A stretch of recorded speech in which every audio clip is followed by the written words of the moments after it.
Welcome to Ford Motor Company's third quarter 2023 earnings call. With me today are Jim Farley, President and CEO, John Lawler, Chief Financial Officer, and Peter Stern, President, Ford Integrated Services. Also joining us for Q&A is Marion Harris, CEO of Ford Credit. Today's discussions include some non-GAAP references. Actual results may differ from those stated.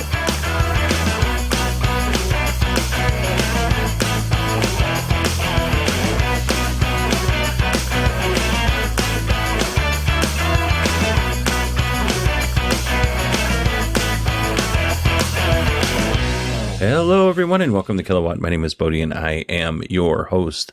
And on today's episode, we are going to cover Ford's Q3 2023 earnings call.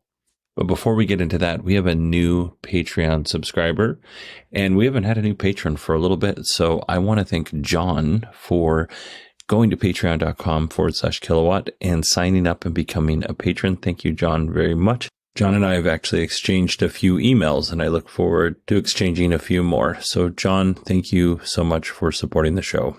I really do appreciate it. It's very nice of you and very kind. All right, everybody, let's go ahead and jump into Ford's Q3 2023 earnings call. We're going to start off with Jim Farley.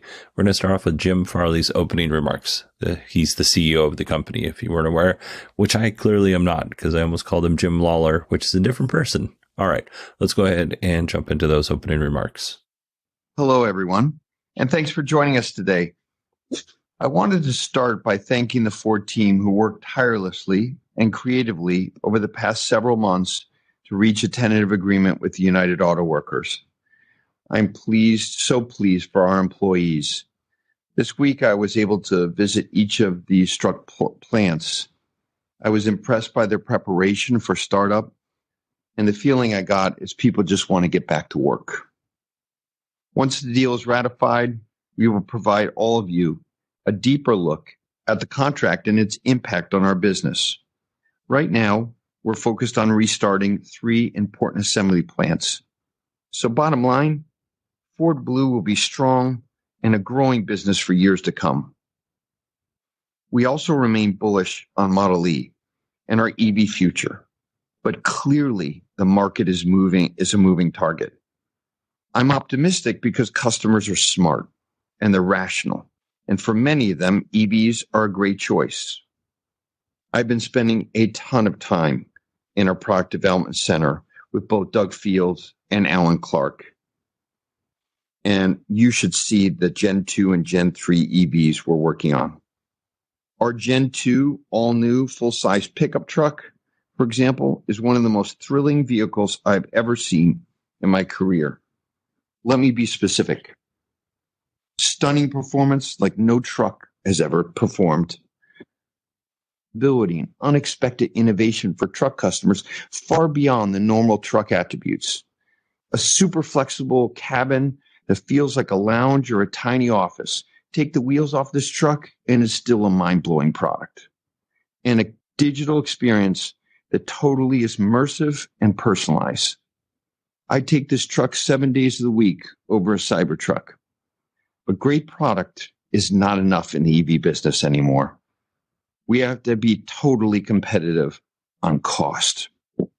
Tesla actually gave us a huge gift with their laser focus on cost and scaling the Model Y. They set the standard, and we are now making real progress on our second and third cycle EVs that are in the midst of being developed today as we get closer to the introduction.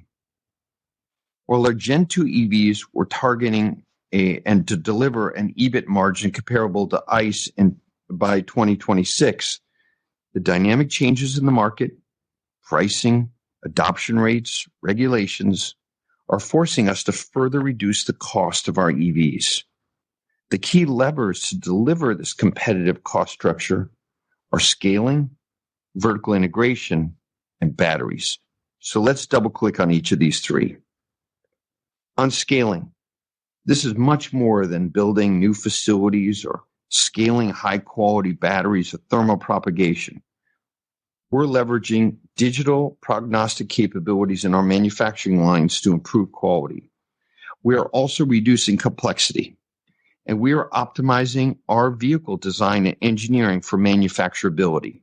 Yeah, we're designing these vehicles for our manufacturing team. On vertical integration, this is the most fundamental change. We are insourcing batteries, inverters, scaling production of our drive units and gearboxes, and designing and producing unit castings in-house at Ford.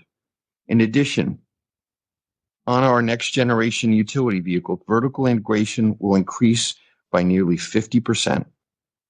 This level of integration allows, along with the new zonal electric architecture and designing in-house modules and battery cell to structure, will allow us to significantly reduce material cost. Now, none of this will be easy and has some risk. And you've seen our competitors struggle as they build out and ramp up these capabilities. So we are so glad we started years ago on this journey. And finally, batteries. They're the single biggest cost component of any EV. Our more energy efficient Gen 2 products will use extreme aero to get the very smallest batteries possible for competitive range. And with our LFP batteries, we'll have the lowest or one of the lowest cost batteries assembled in the US. Our overall EV priorities are very clear. Disciplined capital allocation and investment that drives profitable, high returning, and enduring EV business. We will constantly balance growth, scale, and profitability. These great EVs will be paired with modern shopping and buying experiences that are transparent, will have non-negotiated pricing, and a streamlined checkout and delivery that will come to life early in 2024. And this is also a significant cost reduction. Okay.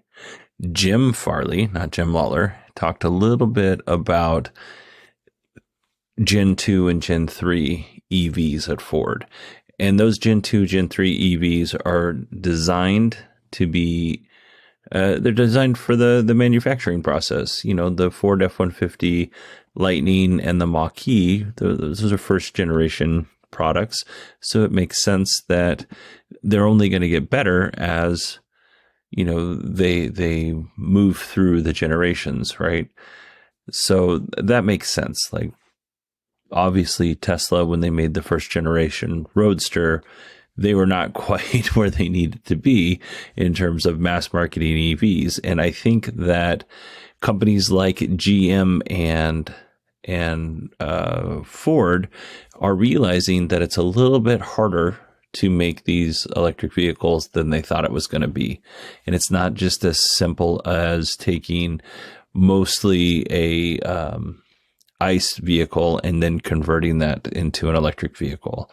You know, taking most of those parts. It's not as easy as they thought it was going to be, and that's fine.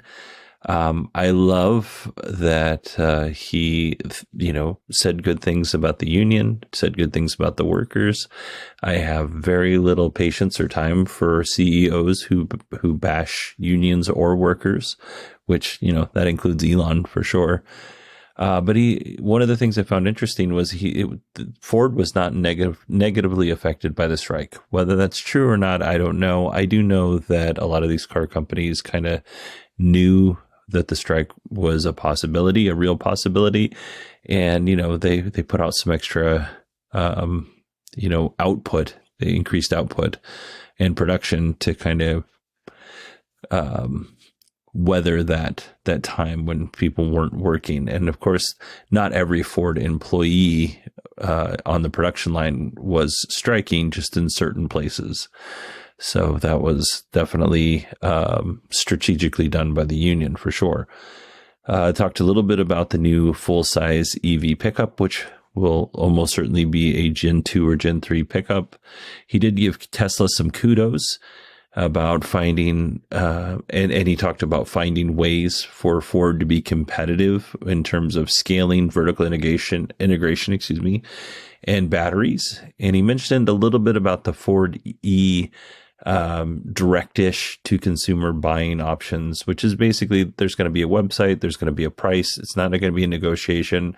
It's going to go through dealers. So your dealer that's closest to you may not have the cheapest price, but the price is going to be on the website. So if you have a Ford dealership that's 5 miles away from you and they're $20,000 more on an F-150 Lightning, if you go 10 miles further, maybe you find somebody who's selling that F-150 Lightning for, $15,000 to $20,000 cheaper. So it's better for the consumer. Definitely not better for the for the dealers, and the dealers are not really on board with that. And then one of the other things, and I'm not sure if it made it into this clip because I did heavily edit his opening remarks, but one of the other things they talked about a lot was hybrids and how they're going to be using hybrids in the future. Like Ford's bringing hybrids back, and I have thoughts on that. But before I share those thoughts, I'm going to go ahead and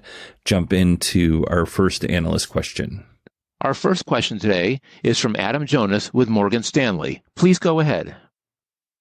Thanks, everybody. So, John, I know you push out the $12 billion of the direct and cap investment and other expenditure on EVs, but I guess I'm saying I'm interpreting that as just temporary, that you still plan on spending it. My question is, how long can you keep allocating $10 billion a year, round number, to EVs? Yeah, so Adam, we're gonna match, demand and capital needed to meet that demand. The first step here is, given the flatter growth curve that we're seeing relative to what the industry expected and we expected, we've made this decision to push out $12 billion of capital expenditures. But it doesn't mean that we'll actually go ahead and pull the trigger on it if we don't need to. And we're going to look at the overall EV business and be balanced about that.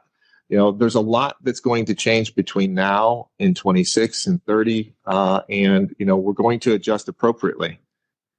So it's something that's going to adjust as we move, and how that business develops, and we'll adjust that capital allocation appropriately, and we'll change our strategy and make different decisions as well.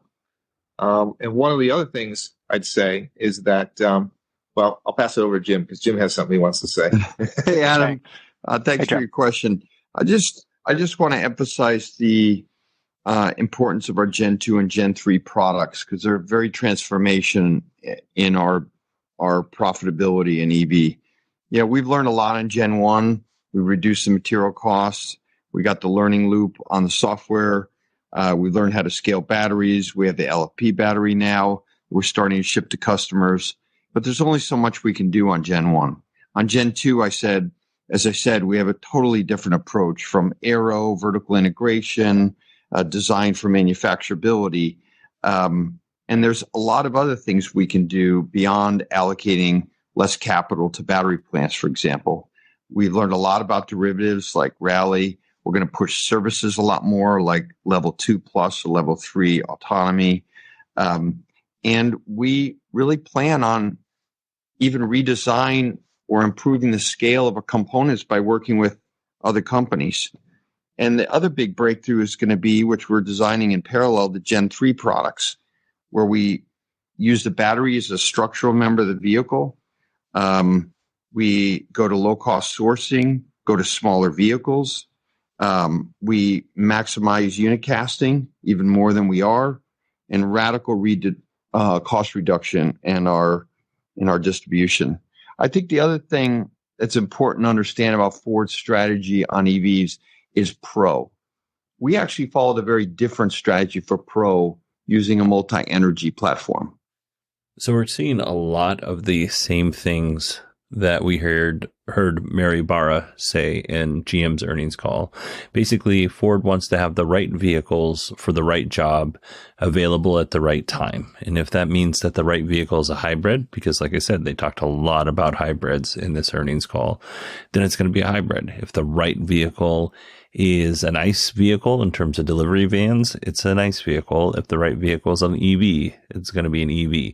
Now, you and I, who listen and follow electric vehicles and listen to electric vehicle podcasts, we may have a different opinion on that. But in all reality, that is, Ford is a business, and they're going to look at that with through the eyes of business people, not EV enthusiasts, right?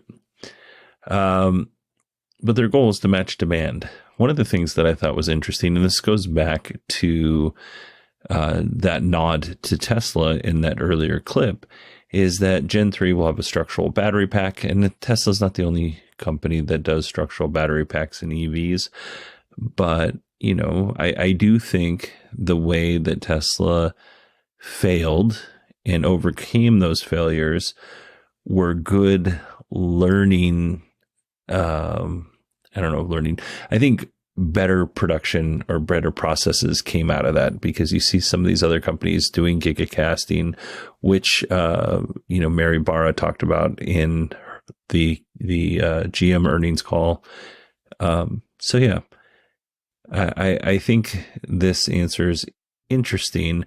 We're not as bullish with GM and Ford as we were in previous earnings calls in terms of EVs. Like they're still like, yeah, the EVs are the future, but it seems like they're putting the brakes on just a little bit. Let's go ahead and jump into our next clip, which is about EV vertical integration. The next question is from Rod Lash with Wolfe Research. Please go ahead. I'm assuming that you still view vertical integration in batteries and LFP as critical to achieving your cost targets. Given all of the issues around that, can you just and some of the pauses or delays that you've got on some of these plants, can you just give us an update on what the trajectory is to achieving those lower costs in batteries, and how is your plan changing? Yeah, so we're continuing to move forward with the vertical integration on the battery itself, working on the cell design. We're working on the chemistries, as we said. We have no real change to what we've put out forward before on Blue Oval Park battery plant here in Michigan. But LFP is definitely going to be part of our future EVs, and that is a very important cost reduction step in our path for the Gen 2 vehicles. So it's a combination of all of that. It's a combination of the battery size and the efficiency of the vehicle to get the lowest watts possible to hit the ranges that we're looking to hit. It's the vertical integration across the vehicle, the vertical integration across the battery, and then as well as the chemistries. And all of that comes together to drive the cost reductions we need, and the team is working towards is that part of the vehicle's target. I feel like I've beaten the dead horse with, all of this stuff in terms of, they're figuring things out that's harder than they thought. I don't need to add that again. I don't need to rephrase it, I guess. So let's go ahead and jump in to our final question from analysts. Our final question today comes from Emmanuel Rosner with Deutsche Bank. Please go ahead. Oh, thank you very much. So I appreciate your candid assessment of the EV business, and as well as all the actions that you detailed in terms of trying to reduce the investment and losses in the near term. At the same time, you rightly acknowledge that affecting change on the first generation is not going to be the easiest. More change will come in Gen 2, Gen 3.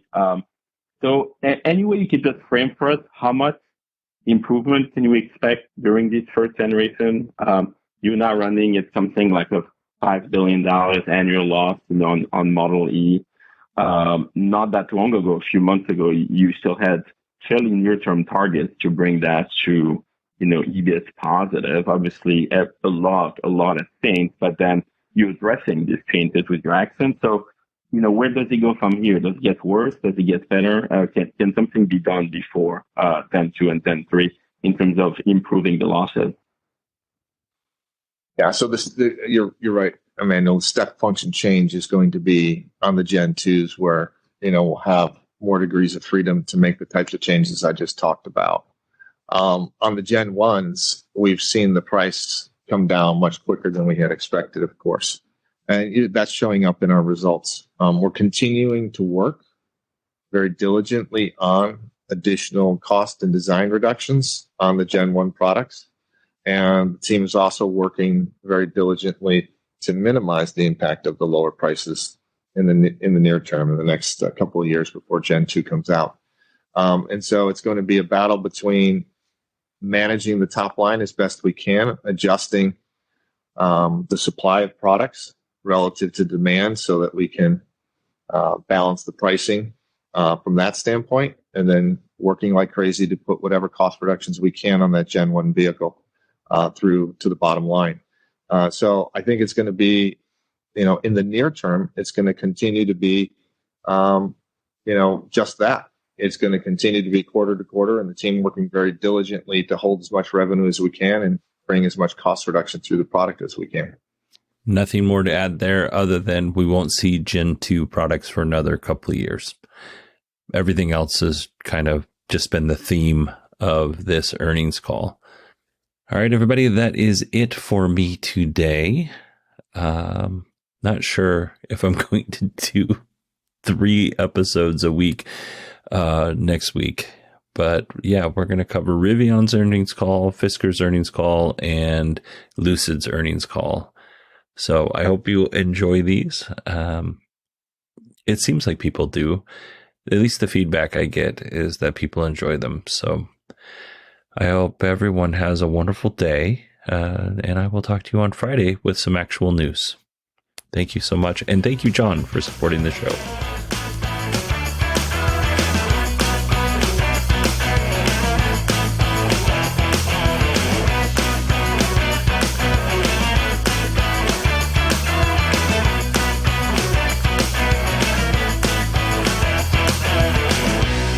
You may now disconnect.